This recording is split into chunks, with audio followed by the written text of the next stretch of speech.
എല്ലാവർക്കും ആത്മനമസ്കാരം. ദേവി മാഹാത്മ്യം പഠനം തുടരുകയാണ്. സർവമംഗളമാംഗല്യേ ശിവേ സർവാർത്ഥസാധികേ ശരണ്യേ ത്രംബകേ ഗൗരി നാരായണീ നമോസ്തുതേ. ദേവി മാഹാത്മ്യം പ്രഥമചരിതം. ദേവി, ആ പ്രകൃതി എന്ന ശക്തി എങ്ങനെയാണ് ഉത്ഭവിച്ചത്? ആ ദേവിയാണ് ഈ പ്രപഞ്ചത്തിന്റെ സൃഷ്ടിയും സ്ഥിതിയും സംഹാരവും ചെയ്യുന്നത് എന്ന് സുമേധസ് മഹർഷി പറഞ്ഞപ്പോൾ സുരത മഹാരാജാവ് ചോദിക്കുകയാണ്, ആ ദേവിയുടെ ഉദ്ഭവം എങ്ങനെയായിരുന്നു, ആ ദേവിയുടെ കർമ്മങ്ങൾ എന്തൊക്കെയാണ് എന്ന് ചോദിച്ചിരുന്നു. അപ്പോൾ സുമേധസ് മഹർഷി പറഞ്ഞത്, ആ ദേവി ജഗത് രൂപിണിയും ഈ പ്രപഞ്ചത്തിന്റെ സൃഷ്ടിച്ചവളുമായ ആ ദേവി നിത്യയാണ്. അതായത് ജനനമോ മരണമോ ഇല്ല. അതുകൊണ്ട് ഇന്നതിൽ നിന്ന് ആ ദേവി ആവിർഭവിച്ചു എന്ന് പറയാൻ സാധിക്കില്ല. കാരണം നിത്യയാണ്, സദാ നിലനിൽക്കുന്നവളാണ്. എന്നിരുന്നാൽ കൂടി ദേവന്മാരുടെ കാര്യസിദ്ധിക്ക്, അതായത് ദേവന്മാർക്ക് ഒരു ആപത്ത് വരുമ്പോൾ അവരെ രക്ഷിക്കുന്നതിനായിട്ട് ആ ദേവി പല പല രൂപങ്ങളിൽ അവതരിച്ചു. അതായത് പ്രത്യക്ഷയായി എന്ന് അവതരിച്ചിട്ടുണ്ട്. അപ്പോഴാണ് നമ്മളെല്ലാവരും ഈ ലോകത്തിൽ ദേവി ഉത്ഭവിച്ചു എന്ന് പറയുന്നത്. അങ്ങനെ ദേവന്മാരുടെ കാര്യത്തിനായിട്ട് ദേവി അവതരിച്ച, രൂപമെടുത്ത് അവതരിച്ചു വന്ന, പ്രത്യക്ഷപ്പെട്ടു വന്ന ഒരു ചരിതം, അതാണ് ഇനി നമ്മൾ അറിയാൻ പോകുന്നത്. ശ്ലോകം 50. യോഗനിദ്രാം യഥാ വിഷ്ണുഃ ജഗതി ഏക അർണവീകൃതേ ആസ്തീര്യ ശേഷം അഭജത് കൽപ്പാന്തേ ഭഗവാൻ പ്രഭുഃ തഥാ ദ്വൗ അസുരൗ ഘോരൗ വിഖ്യാതൗ മധുകൈടഭൗ വിഷ്ണു കർണ മല ഉദ്ഭൂതൗ ഹന്തും ബ്രഹ്മാണം ഉദ്യതൗ. ഇവിടെ ആ ദേവി അവതരിച്ച ചരിതം പറയാൻ തുടങ്ങുകയാണ് കേട്ടോ. കൽപ്പാന്തേ, പണ്ട്, പ്രളയകാലത്ത് എന്നർത്ഥം. കൽപ്പ അന്തേ, കൽപ്പത്തിന്റെ അവസാനം എന്നാൽ ബ്രഹ്മദേവന്റെ ഒരു പകൽ അവസാനിക്കുകയാണ് എന്നർത്ഥം. അപ്പൊ ബ്രഹ്മാവിന്റെ ഒരു പകൽ അവസാനിച്ച് ഈ മുഴുവൻ ലോകങ്ങളും ഒരു സമുദ്രമായിട്ട് ഇവയുടെ സൃഷ്ടികർത്താവായ ബ്രഹ്മാവ് ഉൾപ്പെടെ സർവ്വതും ഭഗവാൻ മഹാവിഷ്ണുവിന്റെ ഉദരത്തിലേക്ക് ലയിക്കുന്നു. ഇവയെ എല്ലാം സ്വന്തം ഉദരത്തിൽ ഒതുക്കിയിട്ട് മഹാവിഷ്ണു യോഗനിദ്രയിൽ അമരുന്ന സമയമാണത്. അതിനെയാണ് പ്രളയകാലം എന്ന് വിളിക്കുന്നത്.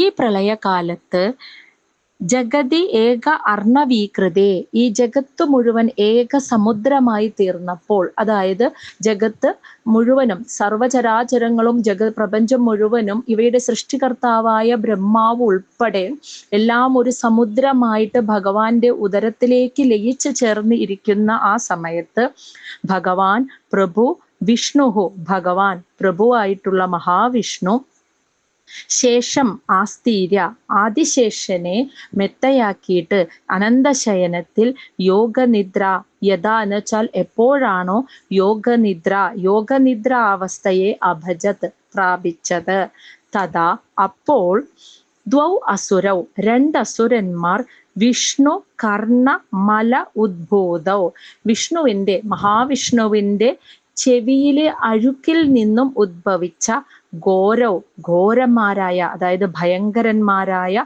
മധുകൈടഭൗ വിഖ്യാതൗ, മധു എന്ന് കൈടഭൻ എന്നും വിഖ്യാതൗ, പ്രസിദ്ധരായ ഭയങ്കരന്മാരായ രണ്ടസുരന്മാർ മഹാവിഷ്ണുവിന്റെ ഉദരത്തിൽ നിന്നും നാഭീകമലത്തിൽ ഉത്ഭവിച്ചിരിക്കുന്ന ബ്രഹ്മദേവനെ ഹന്തും ബ്രഹ്മാണം ഉദ്യതൗ, ആ ബ്രഹ്മാവിനെ വധിക്കുവാനായിട്ട് ഇറങ്ങി വന്നു എന്നാണ് പറയുന്നത്. അപ്പോൾ ആ പ്രളയകാലം, ബ്രഹ്മാവിന്റെ ഒരു പകൽ കഴിഞ്ഞ് രാത്രിയാവുകയാണ്. അപ്പൊ സൃഷ്ടിച്ചതിനെയും മുഴുവൻ ജഗത്തും അതിന്റെ സൃഷ്ടികർത്താവായ ബ്രഹ്മാവ് ഉൾപ്പെടെ മഹാവിഷ്ണുവിന്റെ ഉദരത്തിലേക്ക് ഒരേ ഒരു സമുദ്രമായിട്ട് മഹാവിഷ്ണുവിന്റെ ഉദരത്തിലേക്ക് ലയിച്ചു ചേർന്നു. ഇവയെല്ലാം വഹിച്ചുകൊണ്ട് മഹാവിഷ്ണു ആദിശേഷനാകുന്ന മെത്തയിൽ യോഗനിദ്രയിൽ അമരുകയും ചെയ്യുന്ന കാലം, അതാണ് പ്രളയകാലം.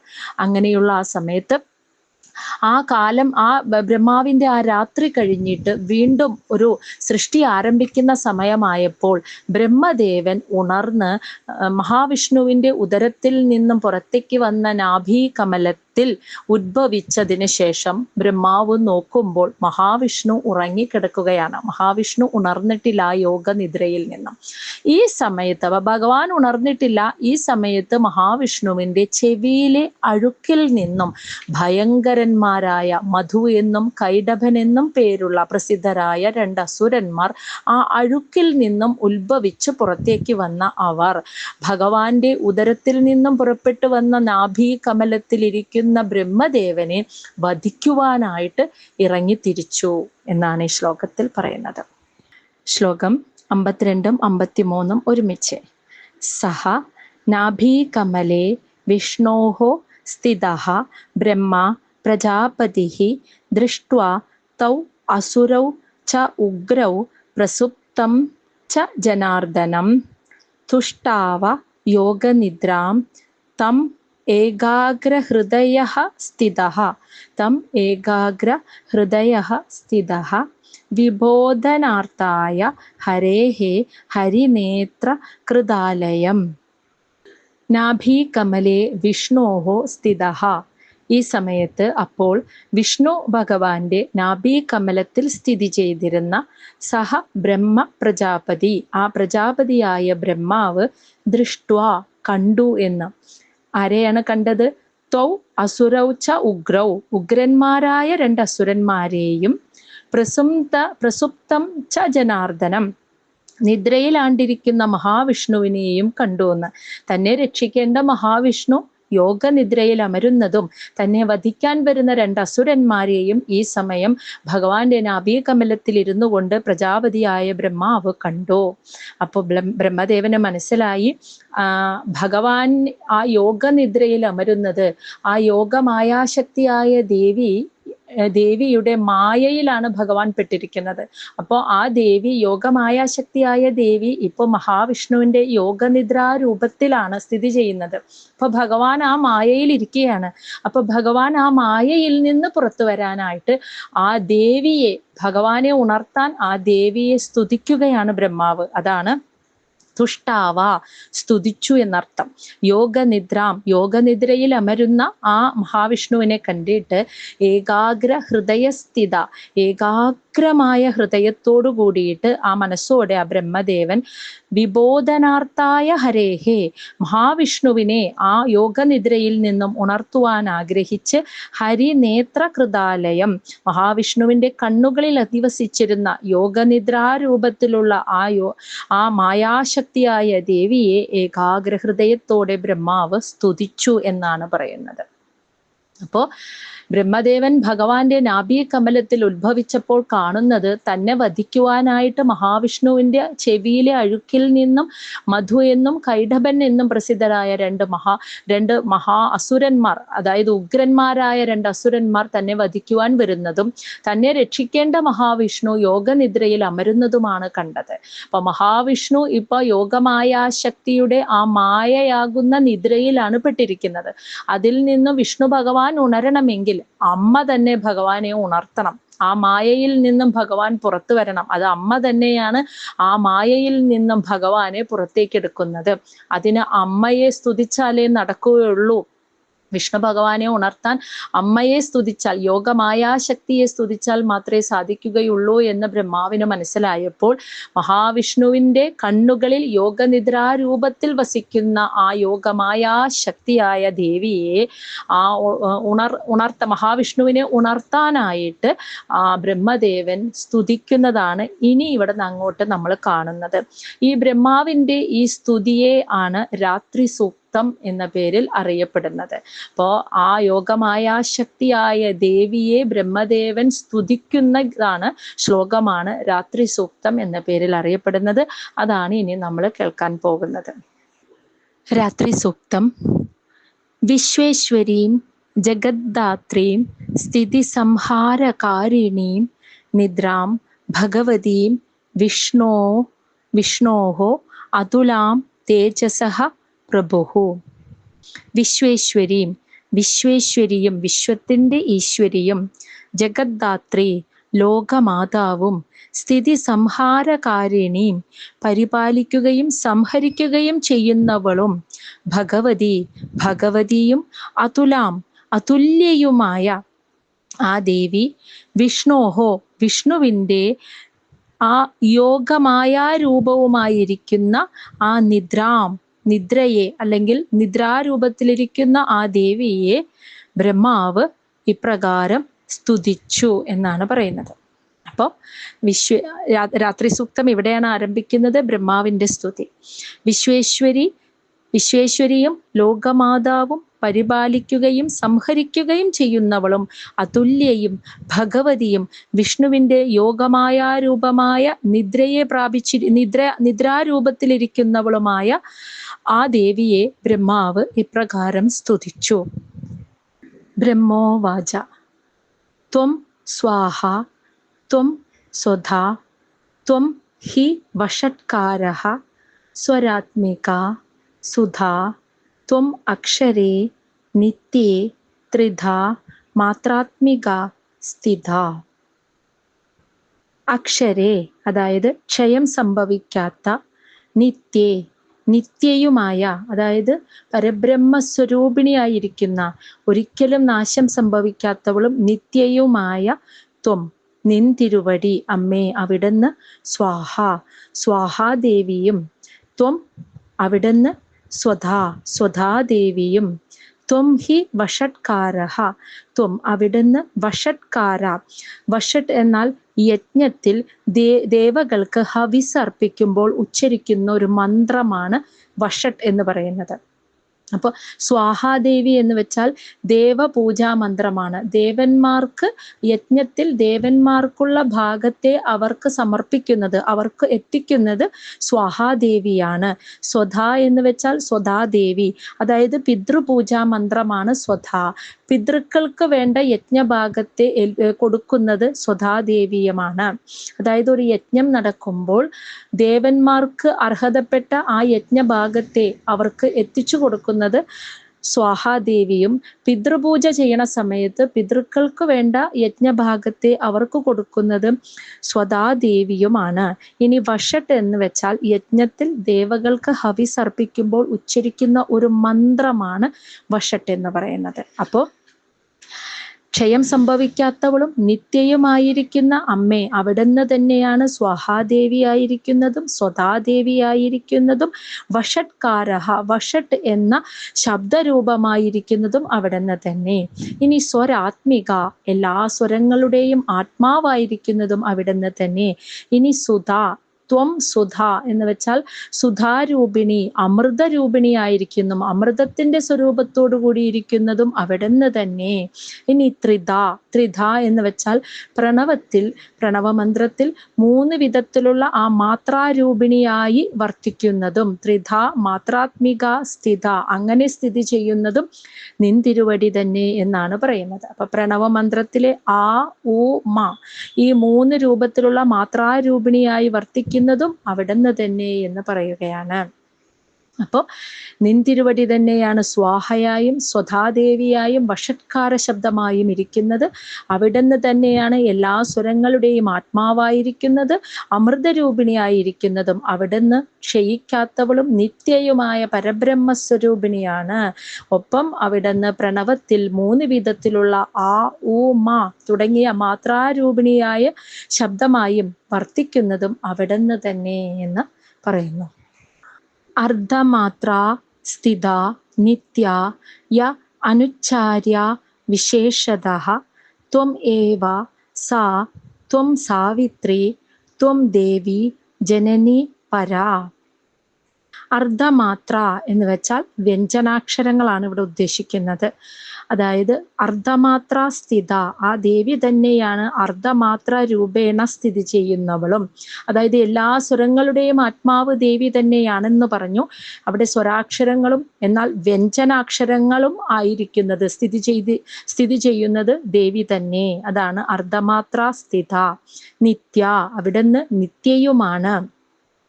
യഹ എന്ന് വെച്ചാൽ ഏതൊരു ദേവിയാണോ അനുച്ചാര്യ വിശേഷത, വിശേഷാൽ ഉച്ചരിക്കാൻ പാടില്ലാത്തവളും അവിടുന്ന് തന്നെ. അതായത് വിശേഷാൽ ഉച്ചരിക്കാൻ പാടില്ലാത്തവളുമായ ദേവി നിൻ തിരുവടി. ത്വം ഏവ, അവിടുന്ന് തന്നെയാണ്. ത്വം സാവിത്രി, അവിടുന്ന് തന്നെയാണ് സാവിത്രി. ഗായത്രി മന്ത്രമായിരിക്കുന്നതും അവിടുന്ന് തന്നെയാണ്. ത്വം ദേവി, അവിടുന്ന് തന്നെയാണ്. പരാജനനി, ഉത്കൃഷ്ടമായ ലോകമാതാവ്. ജനനി എന്നാൽ ലോകമാതാവായിരിക്കുന്നതും അവിടുന്ന് തന്നെ എന്നർത്ഥം. അപ്പോൾ ആദ്യത്തെ ശ്ലോകത്തിൽ എല്ലാ അക്ഷരങ്ങളും ദേവി തന്നെയാണെന്ന് പറഞ്ഞു. രണ്ടാമത്തേല് അർദ്ധമാത്ര സ്ഥിത, വ്യഞ്ജനാക്ഷരമായിരിക്കുന്നതും അവിടുന്ന് തന്നെ. അവിടുന്ന് തന്നെയാണ് നിത്യയായിരിക്കുന്നതും. ഇനി വിശേഷാൽ ഉച്ചരിക്കാൻ പാടില്ലാത്തവളായിരിക്കുന്നതും അവിടുന്ന് തന്നെയാണ്. ഇനി അവിടുന്ന് തന്നെയാണ് അമ്മേ ഗായത്രി മന്ത്രമായിരിക്കുന്നതും. അവിടുന്ന് തന്നെയാണ് ഉത്കൃഷ്ടമായ ലോകമാതാവ്, വിശ്വജനനിയായിരിക്കുന്നതും അവിടുന്ന് തന്നെ. ത്വയാ ഏതത് ധാര്യതേ വിശ്വം, ത്വയാ ഏതത് സൃജതേ ജഗത്, ത്വയാ ഏതത് പാല്യതേ ദേവി, ത്വം അത്സി അന്തേ ച സർവദാ. ത്വയാ ഏതത് ജഗത് സൃജ്യതേ എന്ന് വെച്ചാൽ ദേവി അവിടുന്ന് തന്നെയാണ്. ത്വയാ ഏതത്, അവിടുന്നാണ്. ജഗത് സൃജ്യതേ, ഈ ജഗത്തിനെ, ഈ ലോകത്തെ സൃഷ്ടിച്ചവൾ. ത്വയാ ഏതത് പാല്യതേ ദേവി, ദേവി അവിടുന്ന് തന്നെയാണ് സൃഷ്ടിച്ച ഈ ജഗത്തിനെ മുഴുവൻ സംരക്ഷിക്കുന്നതും.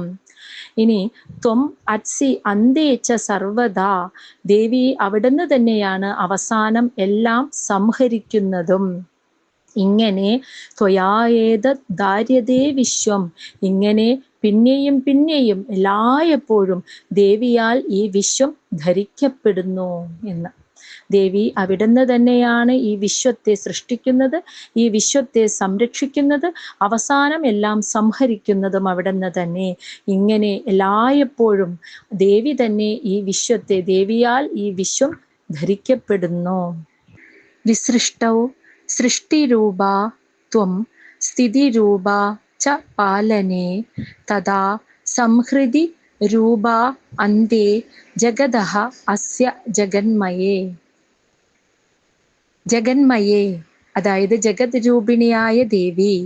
അസ്യ ജഗതഃ, ഈ ലോകത്തിന്റെ, ഈ ജഗത്തിന്റെ, വിസൃഷ്ടൗ സൃഷ്ടികാലത്ത്, ഉത്പത്തികാലത്ത്, സൃഷ്ടിരൂപാ ത്വം അവിടുന്ന് സൃഷ്ടിരൂപയായും, സൃഷ്ടിക്കുന്ന അമ്മയായും, പാലനെ സംരക്ഷണത്തിനായിട്ട്, സ്ഥിതിരൂപയായും, തഥാ അതുപോലെ തന്നെ, അന്തേ അവസാന കാലത്ത്, സംഹൃതി രൂപ സംഹാരരൂപയായും ജഗന്മാതാവായ ദേവി തന്നെയാണ് വർത്തിക്കുന്നത് എന്ന്. അപ്പോൾ വലിയൊരു അർത്ഥം നമുക്ക് ഇതിന്ന്, ഈ ഒരു ശ്ലോകത്തിൽ നിന്ന് മനസ്സിലാക്കാം. ഈ ജഗത്തിന്റെ ഉത്പത്തി, സൃഷ്ടിക്കുന്ന ആ കാലത്ത്, ഉത്പത്തി കാലത്ത് സൃഷ്ടി രൂപത്തിലും, സംരക്ഷണത്തിനായി സ്ഥിതി രൂപത്തിലും, അവസാനത്തിൽ സംഹാര രൂപിണിയായി വർത്തിക്കുന്നതും ഒരേ ജഗന്മാതാവ് തന്നെ, അതേ ദേവി തന്നെ എന്നാണ് ഇവിടെ പറയുന്നത്. അപ്പൊ നമ്മൾ കേട്ടിട്ടുള്ളത് സൃഷ്ടികർത്താവ് ബ്രഹ്മാവും, പരിപാലിക്കുന്നത് സ്ഥിതി കർമ്മം മഹാവിഷ്ണുവും, സംഹാരകർമ്മം മഹാദേവനുമാണ് നിർവഹിക്കുന്നത് എന്ന് നമ്മൾ കേട്ടിട്ടുണ്ട്. എന്ന് വെച്ചാൽ ബ്രഹ്മവിഷ്ണു മഹേശ്വരന്മാരായി വർത്തിക്കുന്നതും ഒരേ പ്രകൃതിയാകുന്ന ശക്തി തന്നെ. അതാണ് ഇവിടെ ബ്രഹ്മാവ് സ്തുതിക്കുമ്പോഴും പറയുന്നത്. ബ്രഹ്മദേവനാണ് ആ ദേവിയെ, ശക്തിയെ സ്തുതിക്കുന്നത്. അപ്പോൾ പറയുന്നത്, എൻ്റെ ബ്രഹ്മാവിൻ്റെ രൂപത്തിൽ, ഞാനാകുന്ന രൂപത്തിൽ സൃഷ്ടിയെ നടത്തുന്നതും അവിടുന്ന് തന്നെ, മഹാവിഷ്ണുവിൻ്റെ രൂപത്തിൽ സ്ഥിതിയെ നടത്തുന്നതും അവിടുന്ന് തന്നെ, മഹാദേവന്റെ രൂപത്തിൽ സംഹാരത്തെ നിർവഹിക്കുന്നതും അവിടുന്ന് തന്നെയാണല്ലോ ദേവി എന്ന് പറയുകയാണ്.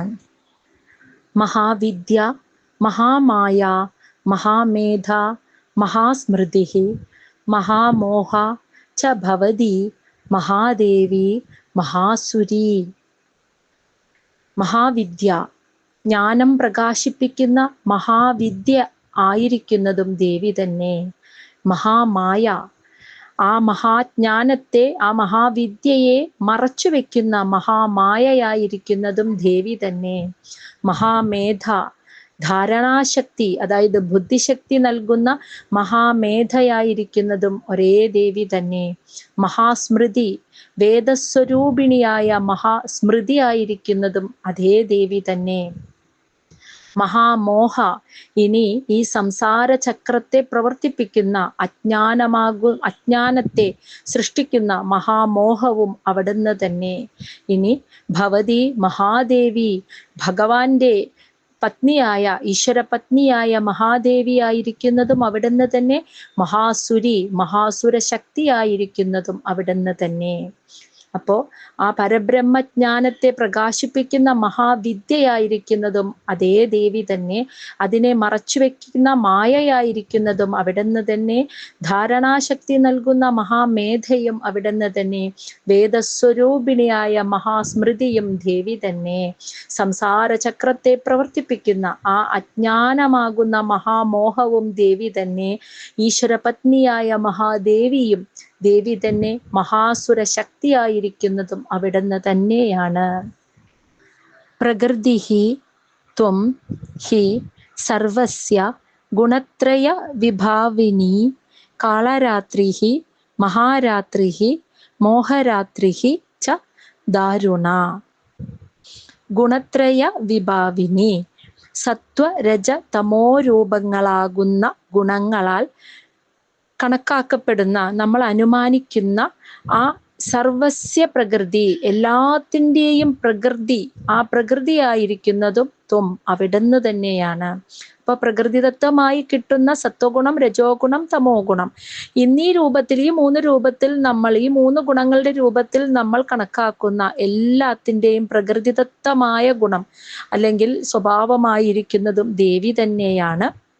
ഇനി കാളരാത്രി എന്ന് വെച്ചാൽ ബ്രഹ്മദേവന്റെ ഒരു പകൽ പൂർത്തിയാകുമ്പോൾ ഉണ്ടാകുന്ന പ്രളയം, അതാണ് കാളരാത്രി. ആ കൽപ്പപ്രളയമായിരിക്കുന്നതും ദേവി തന്നെ.